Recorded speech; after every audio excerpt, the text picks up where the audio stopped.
Hallelujah. Hallelujah. Lord, we honor you. We bless you, Lord God. Salamat po, Panginoon, dahil, Lord, kayo po'y kumikilos. Kayo po'y tunay sa inyong mga pangako. Salamat po, Lord God, for allowing us to experience your greatness, your power, and your presence, O Lord. Panginoon, totoo po yun. Lord, your presence is heaven for us, O Lord God. Salamat po. Lord, we need you. We need your presence. Kung wala po ang iyong presensya, Lord God, di po namin kaya. Di namin makayang magbuhay. That's why we need you, Lord, sa aming buhay. At sa oras na ito, patuloy po namin kayong itinataas, dinadakila. Salamat po, Panginoon, dahil nakarating po kaming muli sa inyong sanctuary, Lord God. We pray for strength sa bawat isa and we will just enjoy you and your word, Panginoon, sa amin. We will enjoy yung oras na kami po'y ini-equip nyo, tinatransform, inaayos, Panginoon. Lord, salamat po. Ikaw pong maitaas, maluwalhati. Di lang po namin basta maririnig ang iyong salita, kundi Lord, tatanggapin po namin ito ng buong puso, ng buong buhay at pag-iisip, O Lord God. Salamat po. We give you all the glory and praises in Yeshua's name. Amen. Thank you po, Lord. Sige po, tayo pong lahat ay makakaupo na. Yan, pwede bang ngiti-ngitian mo lang yung katabi mo? Thank you, Sister Nina. Thank you po, Lord. Hallelujah.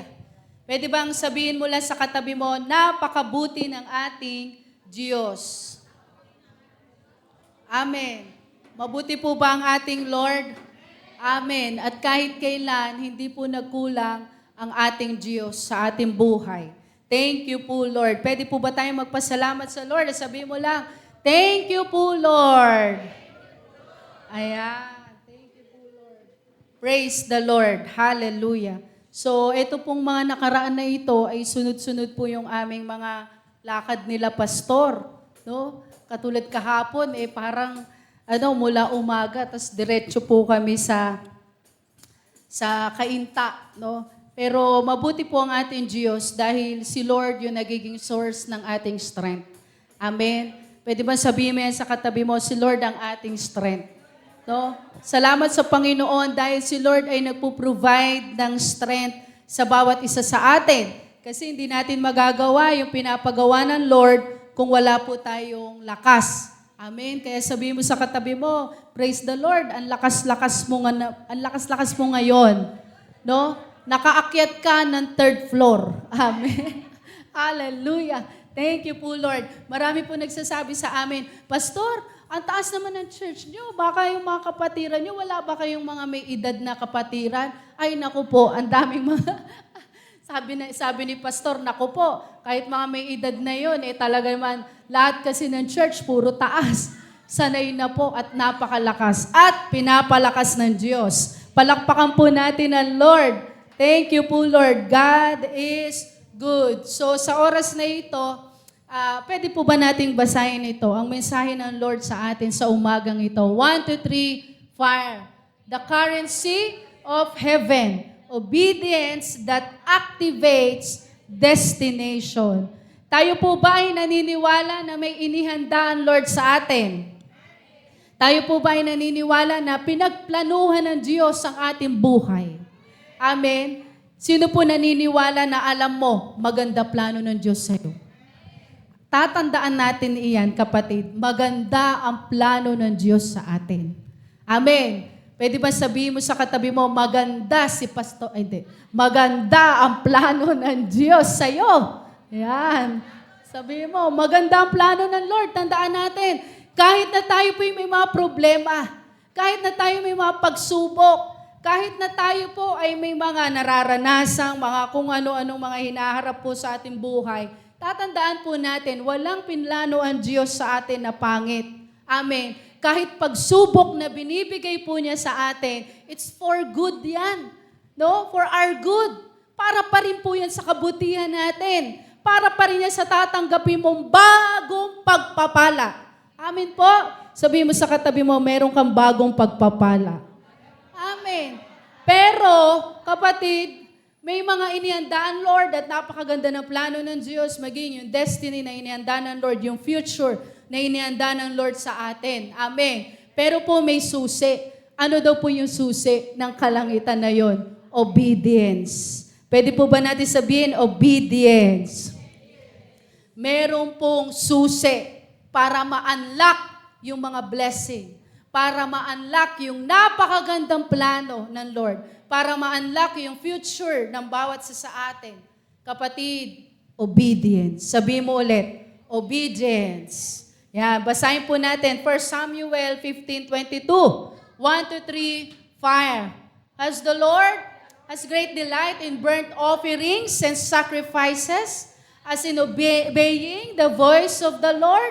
Behold, to obey is better than sacrifice, and to heed than the fat of rams. Amen. Sabi, to obey is better than sacrifice. Naalala ko, na-share ko na po itong praise na ito na sinasabing, to obey is better than sacrifice. So kung titignan natin, talagang may mga sacrifice, nag-offering tayo, pero sa Lord at sa sinasabi ng Diyos sa Kanyang salita, mas maigi daw po yung pagsunod sa Diyos. Sabi mo nga, pagsunod. Mas maigi daw yung pagsunod sa Panginoon kaysa sa kung ano-anong mga sacrifices na binibigay po natin. Napakahalaga na makita ng Diyos na tayo po ay sumusunod sa Kanya. Amen. Sabi pa, to heed than the fat of rams. Yung ikaw ay makinig, mag-pay attention, kesa daw po doon sa fat of rams. O pwede natin sabihin, yung mga blessing na iyan. Mas maigi daw yung matuto tayong makinig sa Diyos. Amen. At sumunod sa Panginoon. Kaya ito po yung aking background image. Kasi, sabi doon sa word ng Lord in John, yung tupa ng Diyos, daw po, nakikinig at sumusunod. Amen? So, kung ikaw ay naniniwala na ikaw ay tupa, may tupa po ba ng Diyos dito? Amen. Kung ikaw ay naniniwala na ikaw ay tupa ng Diyos, kapatid, dapat naririnig mo tinig ng Diyos. Pinapakinggan mo at ikaw ay sumusunod sa Diyos. Amen. Sabi, to obey is better than sacrifice. In the kingdom of God, breakthroughs are not unlocked by mere wishes or empty religious routines. Hindi daw po maa-unlock o pwede natin sabihin na hindi natin mararanasan yung blessing ng Lord sa atin o yung inihandang matinding kung anong meron sa kingdom ng Lord o yung breakthrough sa ating buhay. Hindi daw po yan natin mararanasan or maa-unlock sa pamamagitan lamang ng mga wishes, sa pamamagitan lamang ng pag-ask, sa pamamagitan lang ng mga religious routines daw. Hindi daw po natin mararanasan yung destiny o yung future na inihanda ng Lord sa atin kung hindi tayo susunod sa Diyos. Kapatid, ang pinag-aaralan po natin is listening and obeying the Lord. Pwede ba sabihin mo sa katabi mo, dumito ka muna. Iunat mo yung mukha niya. Sabi mo, dito ka muna kay Pastora. Tumingin ka muna sa akin. No? So, ayun po. Sabi to, unlock. Hindi natin ma-unlock yung mga bagay na yan kung anong meron sa kingdom ng Lord o yung breakthrough sa buhay natin. Kung ikaw lamang po ay sasabihin mo, umaattend naman ng mga online, ng mga gawain, o ikaw ay naglilinis, o ikaw ay kung ay sumasama kila pastor, pastora, hindi daw po diyan makukuha yung breakthrough. May nangyayaring challenge sa bahay nyo o sa business mo. Hindi ma-unlock yung breakthrough sa pamamagitan lang na ikaw ay umaattend ng church. Ano po ang kailangan natin? Pwede ba natin basahin yan? 1, 2, 3, 5. Obedience is the master key. Ano daw po ang susi? Obedience. Amen? Ang susi daw po ay pagsunod. Sabi mo, master key. Tanungin kita, sa mga may sasakyan, mapapaandar mo ba yung sasakyan mo kung walang susi? Pastora, na kami, keyless. kiles na kiles. Pero alam mo, may susi para maranasan mo yung breakthrough.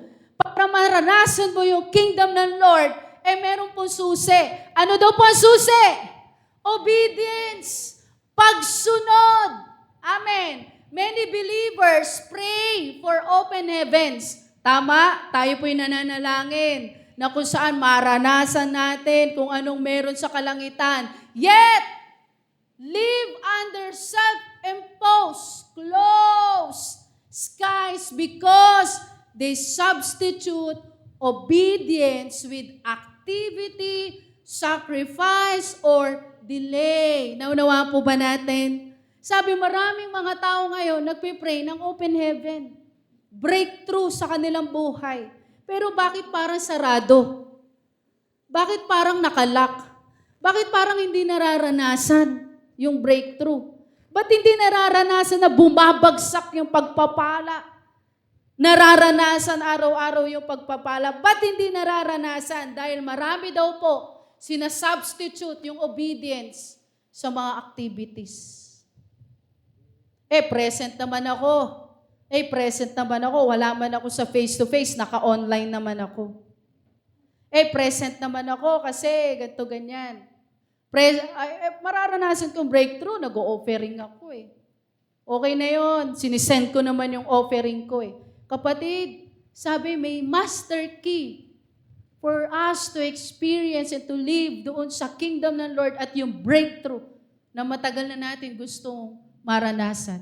Sabi, hindi daw po natin mararanasan yan kung wala ang obedience sa atin. Sabihin mo sa katabi mo, kailangan mo ng obedience. Kailangan natin maranasan na tayo po ay sumusunod. Dapat tayong sumunod sa Diyos. Amen. Sabihin mo sa katabi mo, sumunod tayo sa Lord. Sumunod tayo sa sinasabi ng Panginoon. Hindi pwede natin sabihin, umate naman ako. Pwede na to. Nagbibigay naman ako ng tithes and offering ko. Ano naman, nagsisend naman ako. Naka-online naman po ako. Hindi.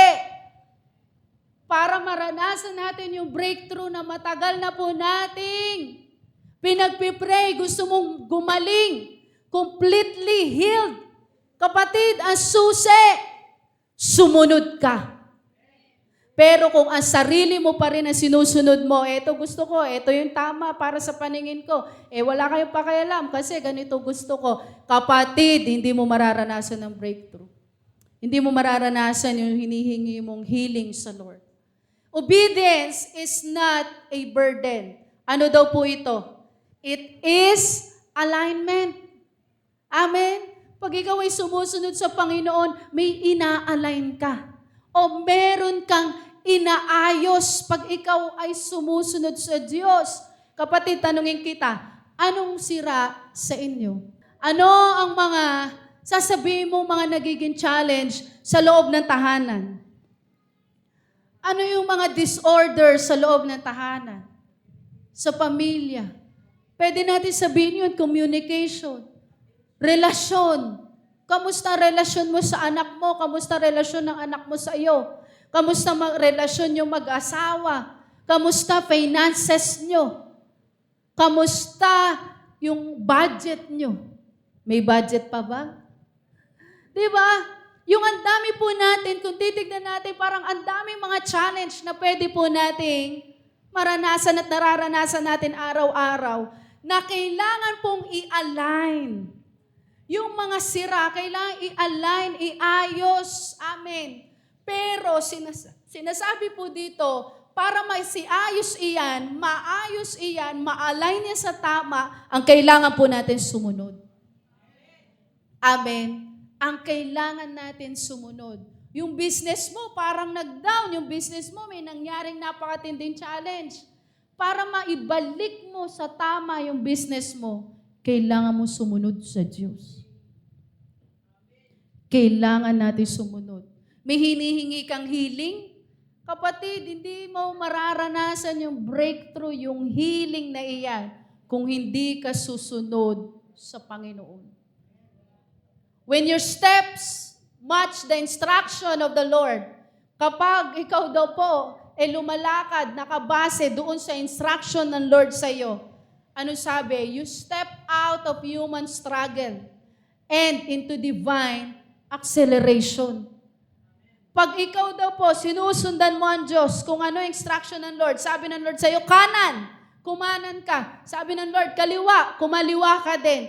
Lumalakad ka daw po doon sa blessing at divine acceleration. Amen? Ina-align mo yung hindi ayos. Ina-align natin yung mga sira, mga disorder, yung mga pangit, yung mga hindi dapat nangyayari. Na-align po yan through obedience. Abraham, tingnan po natin ito, kung paano sumunod si Abraham. Alam po natin yung story, amen? Nangyari kay Abraham. Alam natin kung ano yung ginawa ni Abraham bilang pagsunod sa Diyos. Abraham's radical obedience on Mount Moriah. In Genesis chapter 22, verse 2 to 3, pwede po ba nating basahin ito? 1, 2, 3, fire.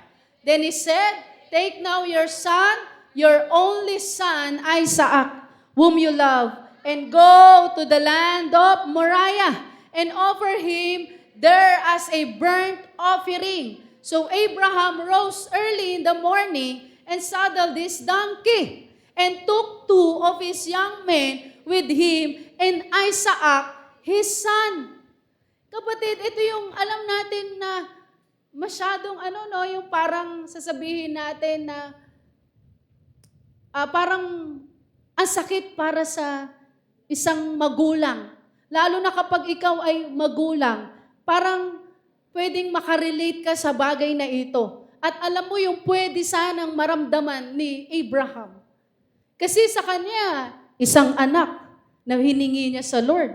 Binigay naman ng Lord sa kanya. Pero dumating yung time, sabi ng Lord sa kanya, take now your son. Ano pa sabi? Yung kaisa-isa mong anak na si Isaac. Hindi pa natatapos doon. Ano pa sabi? Yung pinakamamahal mong anak, kunin mo iyan. Dalin mo saan po, Lord? Sa land of Moriah. Sige, Lord, dadalin ko. Biglang sabi ng Lord, i-offer mo siya sa akin as burnt offering. Parang parang pwedeng sabihin sana ni Abraham, Lord, binigay mo sa akin, tas kukunin mo din. Lord, alam mo naman, mahal na mahal ko tong anak kong ito. Lord, alam mo naman, buhay ko itong anak kong ito. Pero kapatid, may nabasa po ba tayo dito sa word ng Lord na ganon? Wala tayong nabasa na sasabihin mo, nagreklamo si Abraham. Ayaw ni Abraham. Pero nagdabog si Abraham, sumunod pa rin siya. Walang ganon. Sabi dito, take now your son, your only son Isaac, whom you love, and go to the land of Moriah and offer him there as a burnt offering. Yan na, dito na po tayo madalas nagkakatalo. Dito, sa word na ito, whom you love. Diyan na tayo nagkakatalo. Pag mahal mo na, pag inibig mo na yung bagay na iyan, ang hirap na i-surrender. Ang hirap na i-give up. Mahal na mahal ko po siya.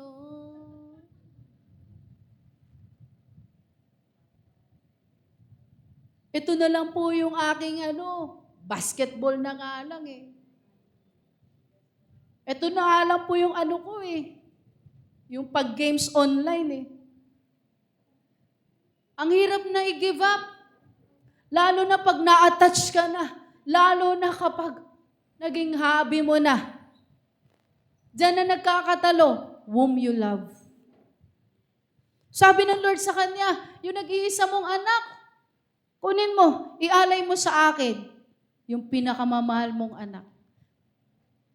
So Abraham, ano ginawa ni Abraham? So Abraham rose early in the morning and saddled his donkey and took 2 of his young men with him and Isaac his son. Kapatid, sumunod po ba agad si Abraham? Sumunod po ba si Abraham? Sumunod agad-agad si Abraham. Sabi dito, si Abraham gumising ng maaga. Tama? Gumising ng maaga si Abraham. Inayos na agad niya yung kanyang donkey. Amen? Inasikaso niya na agad. Wala kang maririnig at mababasa dito sa word ng Lord. Nagdabog. Umayaw si Abraham. Nagalit si Abraham kay Lord. O kaya naman sumunod siya pero masama ang kanyang loob. Wala. Sabi early in the morning, inasikaso agad ni Abraham yung mga dadalhin niya papunta sa bundok Moriah. Notice the timing of Abraham's response. Ano yung timing na yun? He rose early in the morning. Yung napaka-agang iyon, parang kung titignan natin, pwede sanang tinanghali na si Abraham. Dahil kakaisip at napuyat, kakaisip, ibibigay ko ba kay Lord o hindi? Hindi po siya tanghali. Alam mo, umagang-umaga, maaga pa sa umaga, bumangon siya para sundin ang Diyos. Hindi niya na pinagtanghali, hindi niya na pinaggabi, hindi niya na pinaghapon, o hindi niya na sinasabihin mo na, teka lang, hindi pa ako ready. Teka lang, pwede po bang mamaya? Teka lang, pwede po. Hindi, he rose early in the morning, sabi, para sundin ang Diyos. He did not negotiate with God. Hindi siya nakipag-battle pa sa Lord. Lord, binigay mo sa akin, tapos kukunin mo. Lord, bakit ganito? Alam mo namang mahal ko yan. Lord, pwede ba yung alipin ko na lang ang sunugin ko? Lord, pwede ba yung kapitbahay ko na lang yung sunugin ko? Total naman. Kung ano-ano mga pinagsasabi nun. Walang negotiation na ganon. Sunod agad. Sabi, he did not negotiate with God. Paul is friends. No, magpo-Paul. Magsisend ng Paul. Sa group chat. Ano ba? Susundin ko ba si Lord? Yes or no? Nag-Paul pa. Wala yung sasabihin mo, nagtanong pa siya sa mga kaibigan niya. Ano ba? Tulungan niyo ako magdesisyon. Ibibigay ko ba to o hindi? Iaalay ko ba to o hindi? Minsan ganun po tayo, di ba? Yung pag may mga pagdidesisyonan na nahihirapan tayo, minsan tatawag ka call a friend ka Sis, nalilito na talaga ako. Magbi-business ba ako o hindi? Pero sabi ng Lord sa akin, go ako mag-business. Pero nalilito ako, ikaw ba? Anong-ano mo? Nag-ano ka pa sa kaibigan mo, sinabi na nga ng Lord sa'yo. Minsan ganun tayo Isa pa Lord, isa pa. Ano pa ako ng mga kaibigan ko dito? Oy, mga tambay, hali kayo. Minsan ganun may sinabi na nga ang Lord. Hindi daw po nakipag-battle pa si Abraham. Even hindi na siya yung sasabihin mo, nagtanong sa mga kaibigan, kamag-anak, wala. Or allow emotions to paralyze his compliance. Hindi po niya hinayaan na manaig ang emosyon sa kanya po para sundin niya ang Diyos. Hindi po masama na makaranas ka ng mga ikaw ay nasaktan, ikaw ay naggalit. That's emotion. Hindi tatanggalin ng Lord sa iyo dahil kinreate tayo ng Lord na may emotion. Kasi pag wala ka ng emosyon, baka taga-ibang planeta ka ba? O no, talaga normal na may emosyon tayo. Minsan masaya, minsan malungkot. Talaga may emosyon. Pero, nagiging hindi tama kapag hinayaan natin yung emosyon, yung mag-control sa sitwasyon natin. Amen. Halimbawa, merong nagalit sa iyo. Normal na may mararanasan ka, pwede kang masaktan. Amen, pwede kang mainis. Magiging kasalanan po iyan kapag hinayaan mo yung emosyon mo kumontrol sa iyo. Galit siya sa akin,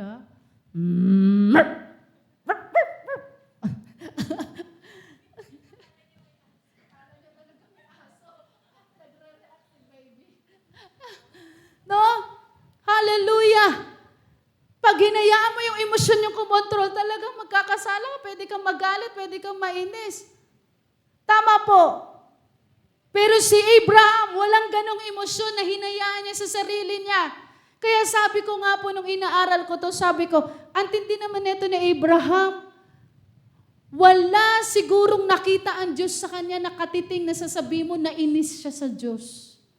Kasi kung siya po ay lalapit, ito ini-imagine ko dala niya si Abraham. Kung siya po'y pupunta dun sa Mount of Moriah, nang meron siyang inis sa kanyang puso. Kapatid, nagkasala na agad siya dun. Lumalakad pa lang siya, baka lakad pa lang bilisan mo anak. Di ba po?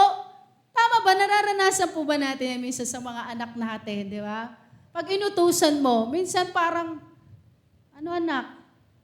Sige, ako na. Di ba? Minsan may ganun yung mga nanay. Naalala ko si Mami B. Ako na. Sige. Kapatid, walang ganun si Abraham. Ang totoo, parang alam mo yun, naging excited pa siya.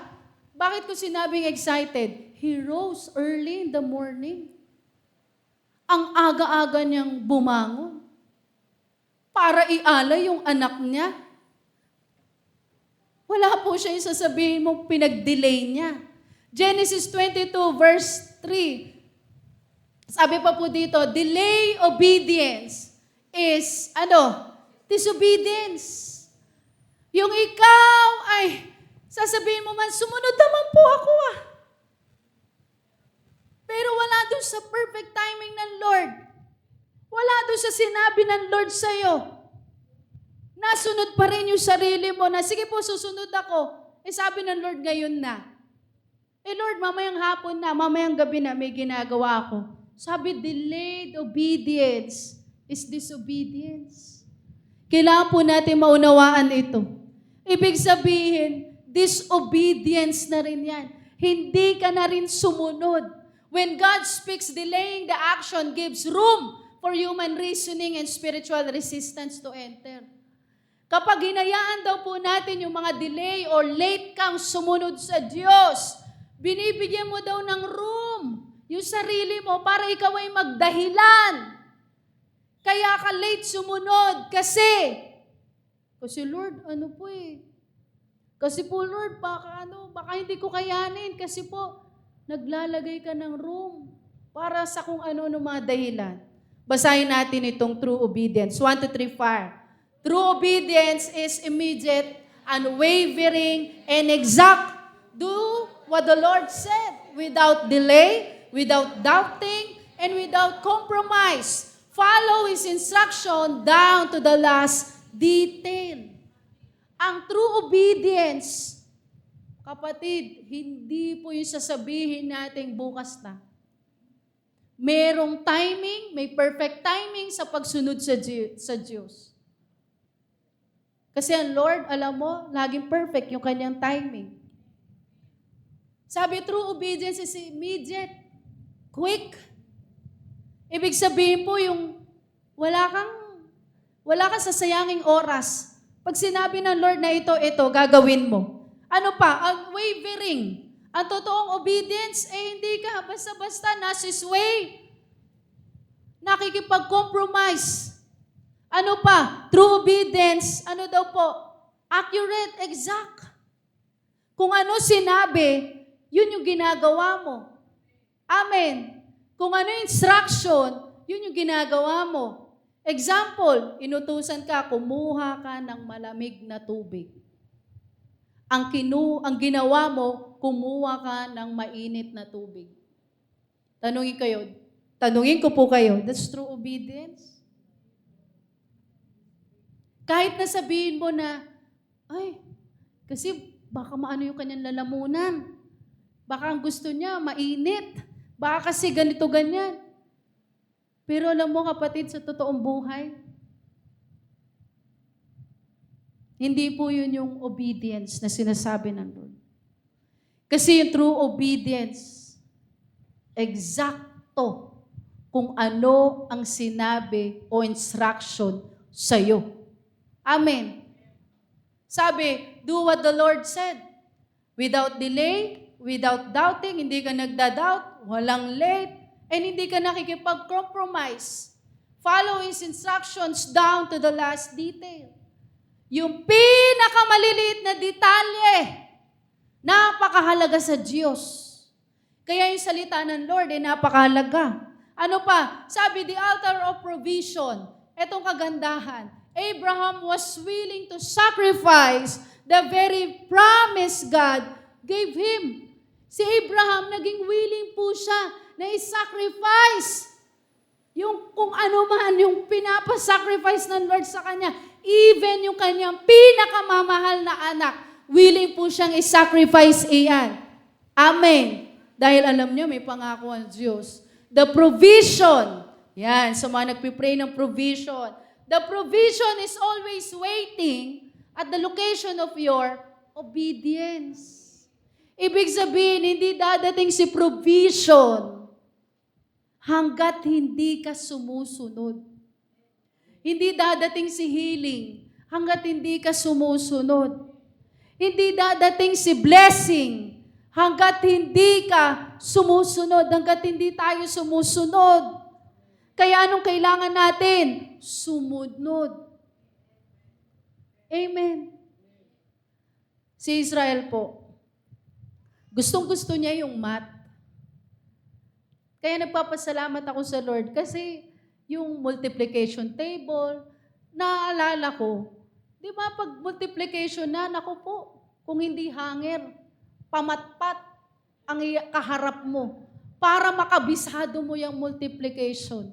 Pati yung mga card na butas-butas, anong tawag doon? DD card. Naku, pagpapracticein ka ng nanay mo, tatay mo, ng kaharap, yung panghampas sa'yo. Hanger o... Naku, grabe po, kailangan makabisado. Sino sa inyo nakaranas ng ganyan?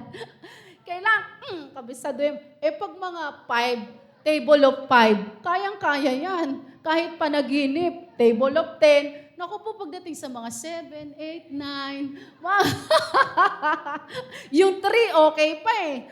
Pero yung pag mga 7, naku, palo ka talaga. Pero napapasalamat ako sa Lord. Iniisip ko talaga, paano ko? Alam niyo, siya lang, sarili lang niya talaga wala ako yung anak, sige nga, 7, i-recite mo sa akin, palo. Walang ganon. Siya lang sa sarili niya. Sabi ko, thank you po, Lord, kasi baka grabe ang palo na magawa ko dito. Ngayon, inaabangan ko si Ahaba. Si Israel, mahilig sa math. Talagang, pero dumating yung time sa kanya. Papansin ko kasi kapag yung teacher, parang ganado din magturo. Di ba, yung bata din, totoo, yung mga estudyante, nagiging ganado din.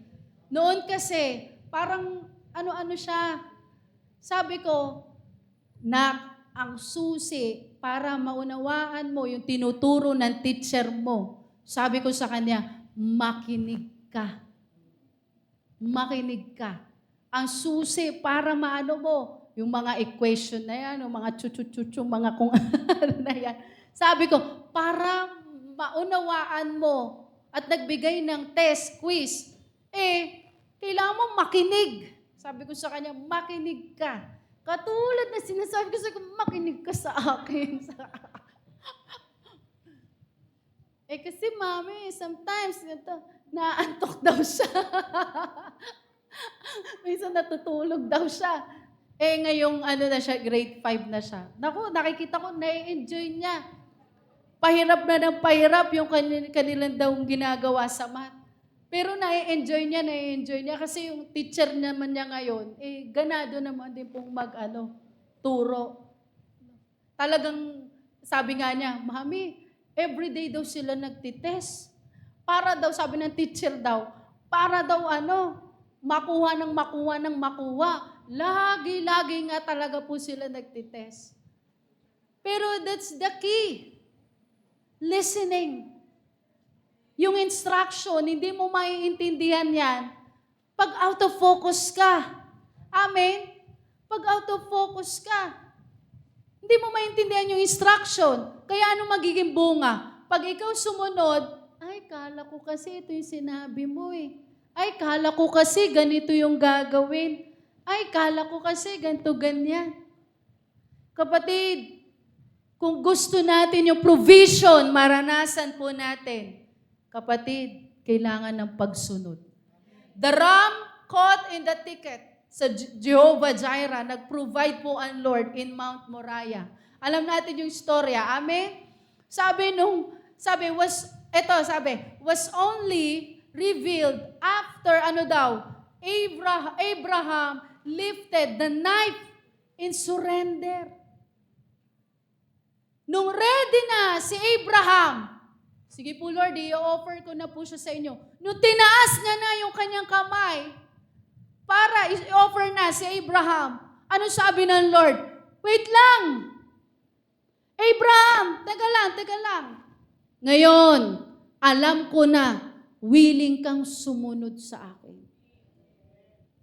Pero kung hindi, yung sasabihin mo, kung labag to sa kalooban ni Abraham, ay hindi to aakyat. O umakyat mo siya, baka hindi niya makayang maitaas yung kanyang kamay para i-offer yung kanyang anak. Pero nag-provide ang Lord. Palakpakan po natin ang Diyos. Sabi, when He lifted His hands, yung knife, doon nagsalita ang Diyos. Alam ko na kung sino mas mahal mo. Alam ko na kung sino yung mas sinusunod mo. Alam ko na kung sino yung laman ng puso mo. Kahit alam ng Lord na pinakamamahal niya itong anak niyang ito, pero nakita ng Lord, mas mahalaga pa rin ako para sa'yo. Kapatid, maging ganyan ang puso natin. Maging ganyan po ang ating mga puso. Amen. Meron man po tayong mahalaga sa ating buhay. Meron man po tayong pinakamamahal-mahal sa ating buhay. Pero dapat laging una ang Diyos. Unquestioning compliance in natural. Ito, kilala niyo po?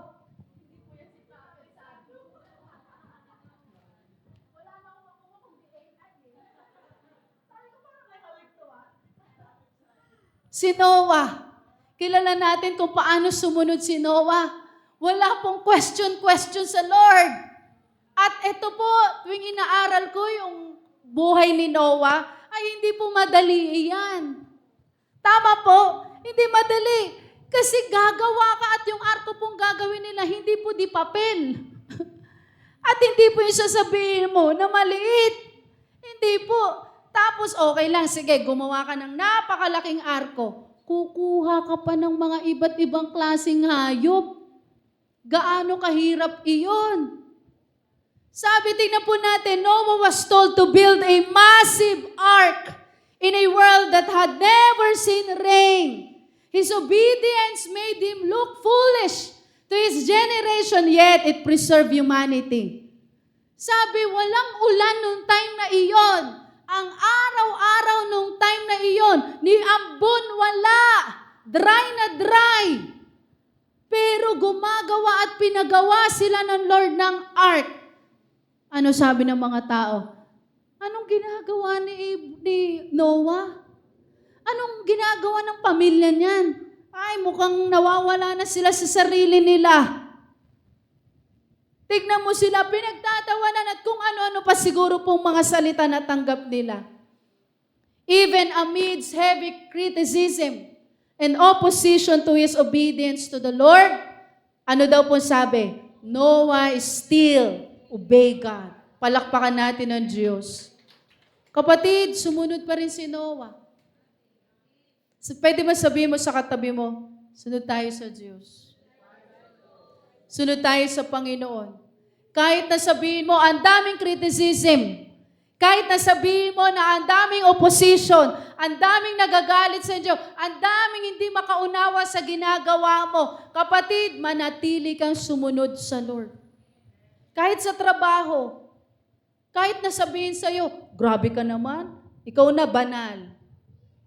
Ay, alam mo yan, si ganito, ganyan. Kapatid, be like Noah. Faith before understanding. Hindi po natin mauunawaan kung di natin lalakaran. Kung may pinapalakaran ang Lord, hindi mo yan maunawaan hanggat hindi mo hinahakbangan. That's why we need faith. Amen?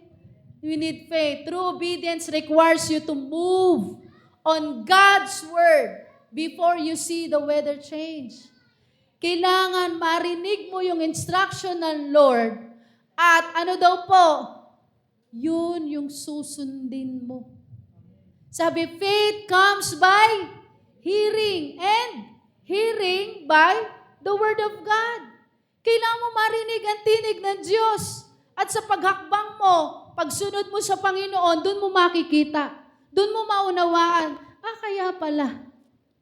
If you wait until everything makes sense to your natural mind, you will miss the move of the Spirit. Yan yung sinasabi natin. Imposible. Maraming tao pwede magsabi, imposible.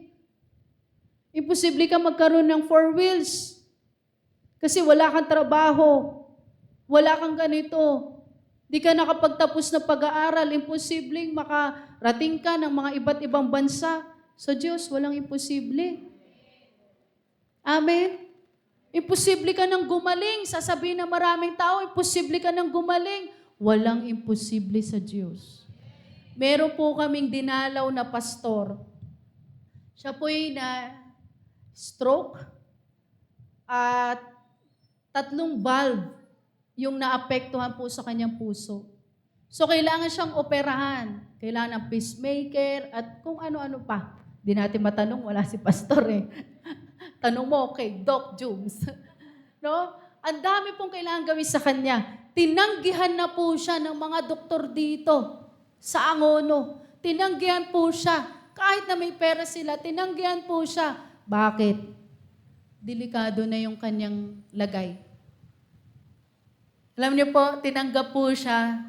Nakalimutan ko siyang hospital. Pray po siya ng pray. Kasi ang daming sinabi sa kanyang kailangan gawin, kailangan buksan iyan, kailangan operahan, kailangan na ganto-ganto, ganyan-ganyan. Kasi 3 valve yung na barahan sa kanya. Kailangan tanggalin o buksan. Alam niyo po, nung siya'y nagpipray daw, eto na, kinabukasan, dumating yung doktor. Pagtingin po sa mga bagong lab, mga test, yung 2 valve niya, nawala yung bara. Palakpakan natin ng Diyos. Wala yung bara. Sabi ko, Pastor, ano nang ginawa sa inyo? Ano nang procedure ang ginawa sa inyo? Binigyan lang ako ng gamot. Naggamot lang po siya. Tapos yung itsura po niya, parang hindi na stroke. Sabi sa kanya, kailangan siya i-therapy. Sabi niya, hindi na. Ang sabi ng Lord sa akin, labanan ko yung nasa isip ko. Sabi niya daw, sabi ng Lord sa akin, labanan ko yung nasa isip. Because the battle is in the mind. Kung hahayaan mo, lalo po sa mga na-stroke, kung hahayaan mo na parang, kailangan mo kasi labanan po talaga yan eh. Pag hahayaan mo na nakalagay na, hindi na ako makakilos, hindi na ako makaganito. Hindi. Alam mo, inutusan daw niya na inutusan yung mind niya.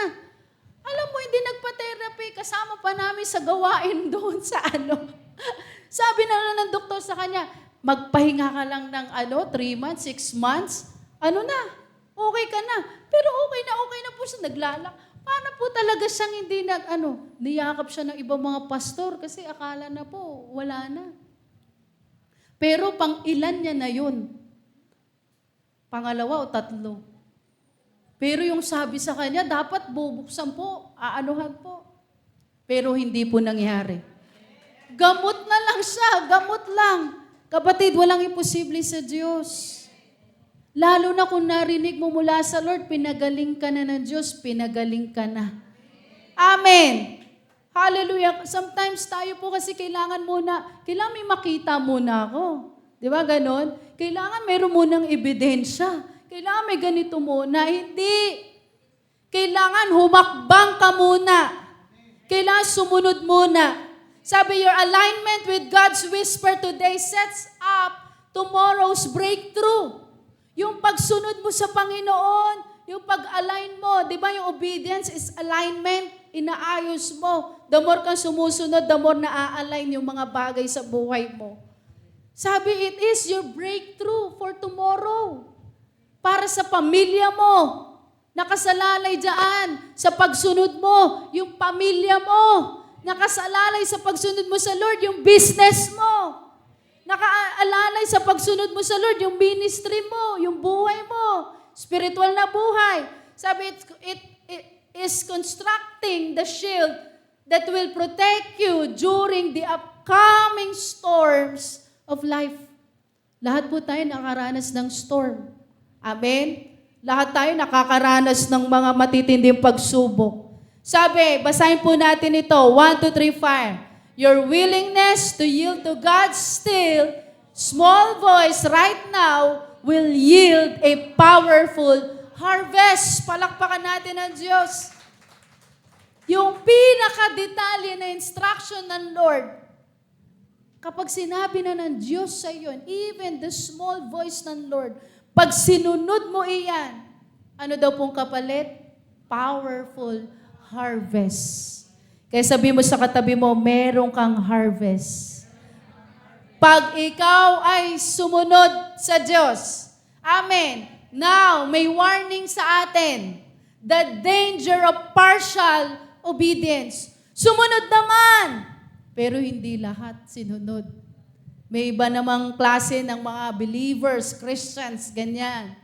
Sumunod naman ako. Pero may mga pinili lang na sundin o gawin. The danger of partial obedience. Kilala po natin ito, si King Saul. When God rejects a king, the fall of Saul. 1 Samuel 15:13-14. Basahin po natin, 1 to 3, 5. Then Samuel came to Saul, and Saul said to him, Blessed are you of the Lord. I have performed the commandment of the Lord. But Samuel said, What then is this bleating of the sheep in my ears, and the lowing of the oxen which I hear? For rebellion is as the sin of witchcraft, and stubbornness is as iniquity and idolatry. Nirebuke siya ni Prophet Samuel. Sabi pa ni Saul, pinagpala ang araw na ito, pagpalain ng Diyos. Ginawa ko yung pinapagawa ng Lord.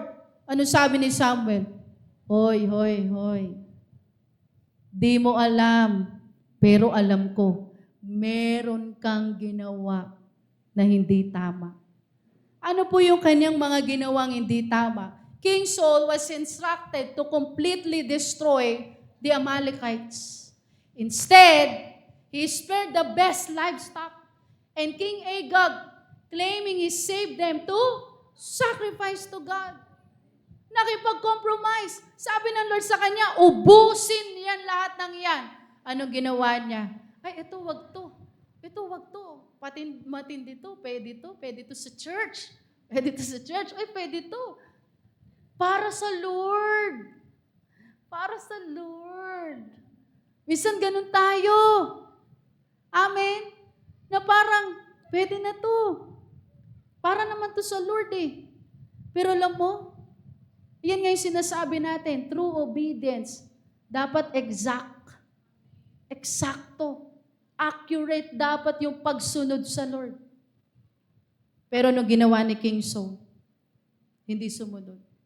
Parang nung sinabi sa'yo, kumuha ka ng malamig na tubig, ang kinuha mo mainit na tubig. Kapatid, pwede nating sabihin, kumuha naman ako Sumunod naman ako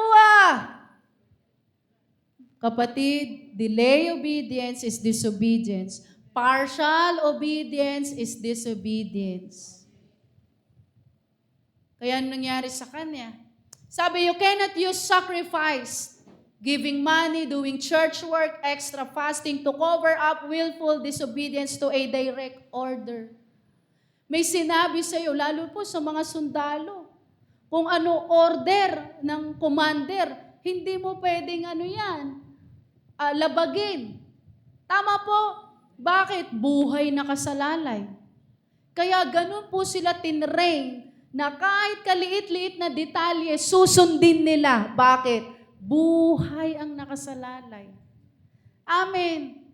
Kapatid, sabi hindi daw po natin pwedeng pagtakpan yung obedience ng mga pagbibigay ng pera, pledges mo, gawa sa church, o magpa-fasting ako. Hindi natin makukover yan. Anong kailangan natin? Kung ano sinabi, yun yung susundin natin. Partial obedience is complete disobedience.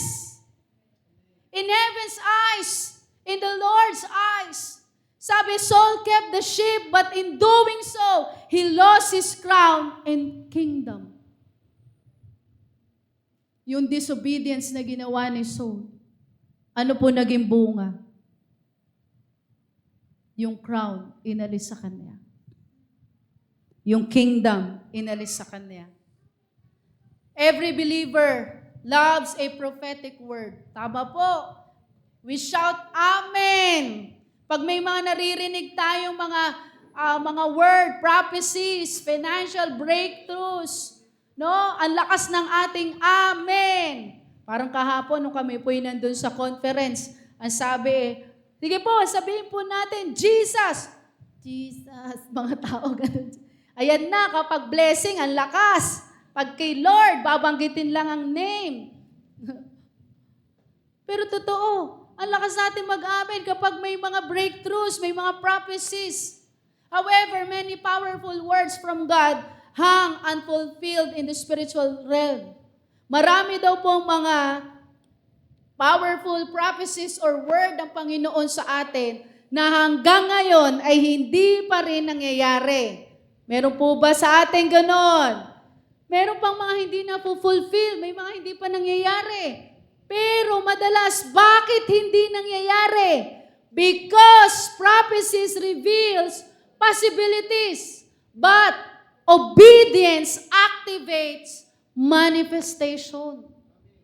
Binigay na ng Lord sa'yo. Pero kung hindi ka susunod sa instruction ng Lord sa'yo, ay kapatid, hindi mangyayari yung manifestation. Hindi mo makikita. Anong kailangan? Sabi yung master key, obedience. Amen. Pwede mo ba sabihin sa katabi mo, obedience? Obedience activates manifestation. Prophecy is not a spectator sport. It is an invitation to cooperate in heaven. Kaya may mga word, may mga vision na binibigay ang Lord na kailangan ng mga anak ng Lord ay makipag-cooperate. Every divine promise has an if. Tama po ba? Yung mga pangako ng Lord sa word ng Panginoon, kung babasahin mo, madalas merong may if. Sabi, if attached to it, God reveals your destiny by His grace. Pwede ba natin basahin yung color red? But you unlock that destiny through your obedience. Palakpakan natin ang Lord para ma-unlock yung future, yung destiny na inihanda ng Lord sa atin, yung blessing na inihanda ng Lord sa atin. Paano ma-unlock? Through obedience. Obedience is the bridge between revelation and ano daw po? Manifestation. Tulay daw po yung obedience. Para ano? Maranasan mo yung revelation and manifestation. So kung walang obedience, paano mangyayari? Tama po? Kung walang bridge, paano ka makakatawid? Kung walang San Juanico Bridge, paano ka makakatawid doon sa kabila? Tama po? Kami, nakatawid na kami doon. Mga intercessors. No? Nilakad pa namin yun. No? Picture pa. Nakita tuloy yung lola at lolo. No? Kapatid, kung wala kaya yung mga bridge na yan, di ba po, hindi mo mararanasan eh. Sabi, obedience daw yung bridge. So kung hindi ka sumusunod, hindi mo talaga mararating. Hindi mo talaga mararating yung blessing ng Lord. Hindi mo mararating yung pangako ng Lord. hindi mo mararating yung destiny ng Lord. Amen? You are mine. Ayan ang mga alam nyo. Alam na mga may edad sa atin dyan, oh. No?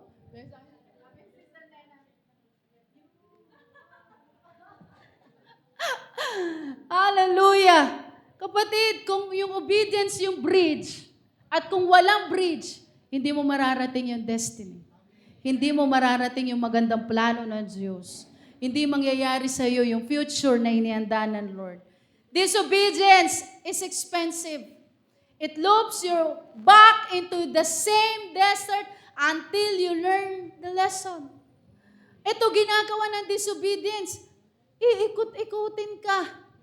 Ganun at ganun pa rin mangyayari. Bakit? Dahil hindi sumusunod. Pastora, ba't hindi ako makawala sa curse na ito? Pastora, ba't hindi ako makawala sa ganitong problema ko? Pastora, ba't hindi ako makawala? Baka may kulang. Ano kulang? Ano pong kulang? Obedience. True obedience. Ano ginagawa ng true obedience? Breaks repetitive seasons of frustration. Kung yung disobedience, uulit-ulitin ka at babalik yung mga pampapangit na mga nararanasan mo. Iikot-ikutin ka ng disobedience. Paulit-ulit na mangyayari yung mga problema na yan. Paano ma-break? Paano ma-break? Sumunod ka. Sabi, ayun ang makakapagbigay sa iyo ng break o breakthrough. Amen. Kapatid, ayan ang susi. You cannot exercise spiritual command over your circumstances if you are not under divine command. Totoo, hindi mo ma-exercise yung authority. Kapag walang sinabi ang Diyos, walang command ang Lord, bakit natin na-exercise yung spiritual authority natin? Kasi alam natin may sinabi ang Lord. Ano sabi ng Lord? I have given you the authority. Kaya alam natin, pwede natin gamitin kasi may kumantayang narinig mula sa ating hari. Sabi, to walk in high levels of dominion, you must walk in absolute compliance with God's voice. Kaya napakahalaga yung nakakarinig ka sa Lord. Napakahalaga na naririnig mo ang tinig ng Diyos. Basahin po natin ito, 1, 2, 3, 5. Obedience is not a passive motion.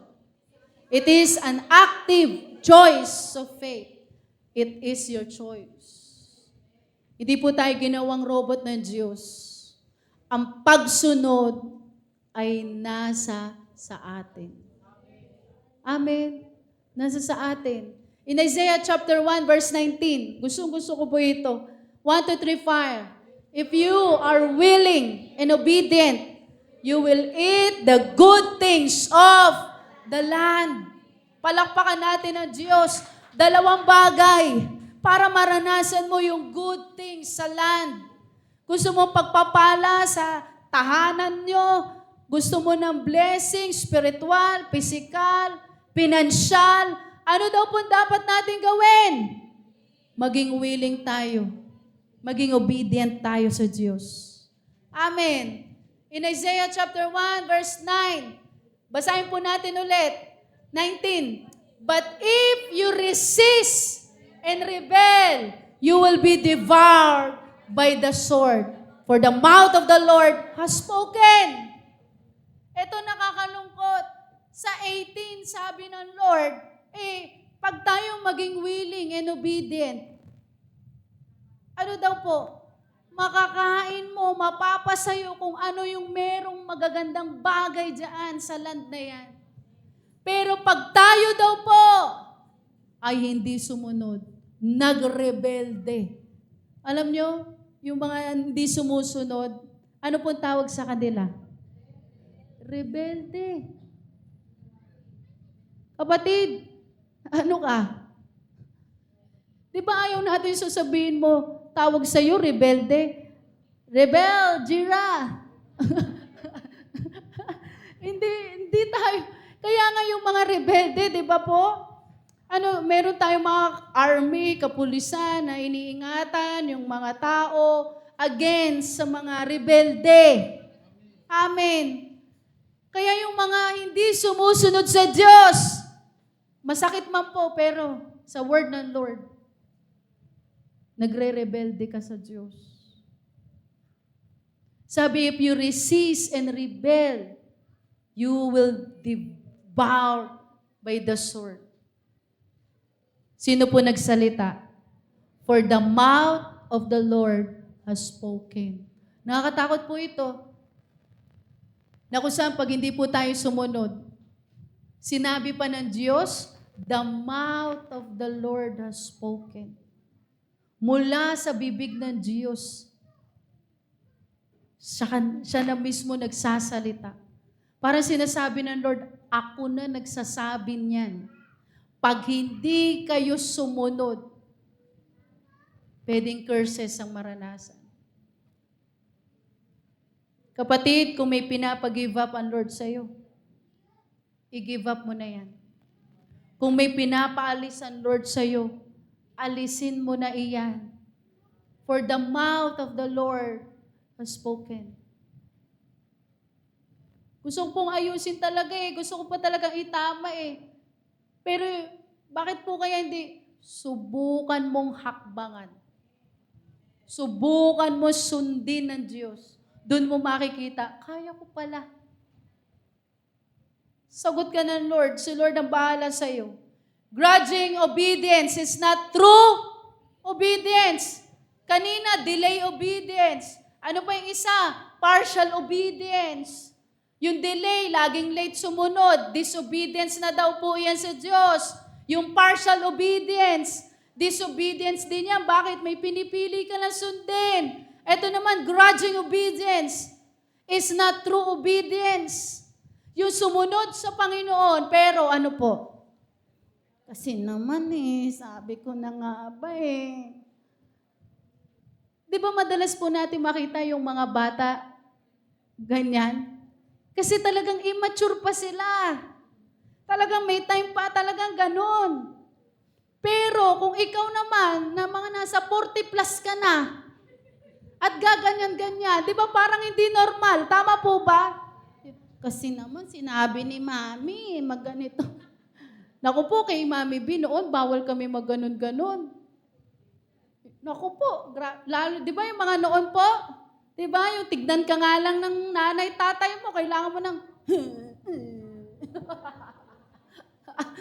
di ba? Wala ba salita yun? Tignan ka lang ng ano mo. Naku po. Ako nga lang po Sabi ko nga, pag ang mama ko kasi noon, talaga napakahigpit po. Alam mo ni Sister Roxanne, lalo siya kasi siya'y panganay. Napakahigpit niya po talaga. Bawal na bawal sa amin yung sasabat ka. Talagang inano kami, ayan, alam ni Sister Roxanne. Talagang kahit na po, ang sasabihin mo, maganda naman. Bawal, talagang in-instruct kami ng mama namin dyan. Bawal na bawal kang sasabat. Pag may kausap ang mama mo, papa mo, at may bawal kang sumabat, umusap ng bigla kang kahit maganda sasabihin mo. Kahit, naku po, bawal. Ako, may bisita kami. May bisita. Tapos ako, May, aso na po yun? Naku, ayan na. Ay, teka lang mga sis, sabi ng mama ko, pasok sa kwarto. Ikaw, kaya po ako may peklat dito. Kaya ako may peklat dito. Ikaw, wala ka na magawa.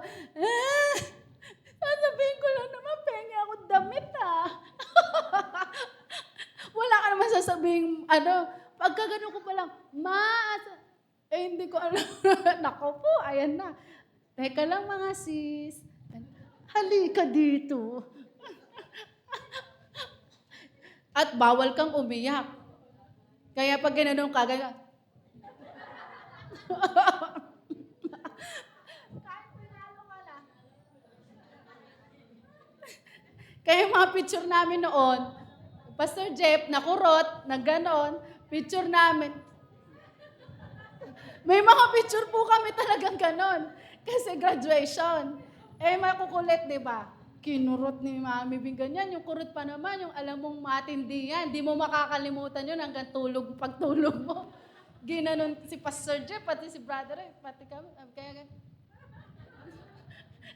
si Pastor Jeff nakagan. Kasi bawal kang umiyak. Yung pigil na yung iyak mo. Pero yung mga bata noon, naiintindihan po yan. Bawal kang, ngayon, hindi mo pa pinapalo yung bata. Hindi mo pa pinapalo. Kaya pag tinitingnan namin yung picture namin doon kala mo, yung posing.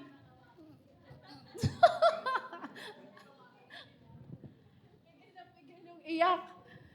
At bawal ka rin tumawa.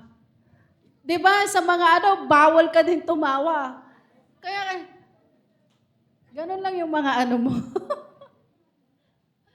Pero kapatid, no? Yung ikaw yung pagdadabog. Sabi, disobedience din iyan. Amen. Kaya sabi ko nga si Abraham, nung sumunod siya sa Panginoon, wala pong bahid na sasabihin mo siya may grudge, merong inis, may galit, may ang tawag dito, yung hindi labag sa kanyang loob. Walang ganon. Sabi, grudging obedience is not true obedience. God honors a heart that obeys joyfully and promptly. Are you obeying the Lord joyfully, kapatid? Your destiny is not shaped by chance. Hindi po sasabihin natin, destiny natin, mararating natin by chance. It is shaped by the voice you listen to and obey. Mararating mo yan kung kanino ka nakikinig, kung saan ka madalas nakatutok at sumusunod.